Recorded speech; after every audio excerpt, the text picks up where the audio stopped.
Ndege iliyombeba katibu mkuu wa CCM Balozi Dr. Emmanuel Nchimbi inashuka katika uwanja wa ndege wa Masasi mkoani Mtwara kuanza ziara yake katika mikoa ya Mtwara na Ruvuma. Shauku ni kubwa sana kwa wana CCM lukuki waliojitokeza kumlaki mtendaji wao mkuu wa chama.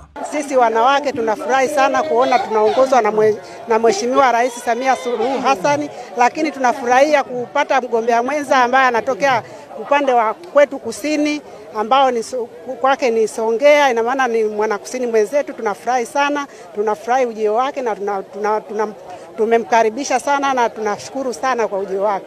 Uso wake ukifunikwa na tabasamu asili lenye kutanabaisha moyo wenye upendo mkubwa, Dr. Nchimbi akapata nafasi ya kuwasalimia wana CCM pamoja na wananchi waliojitokeza kumlaki. Tumegundua kwamba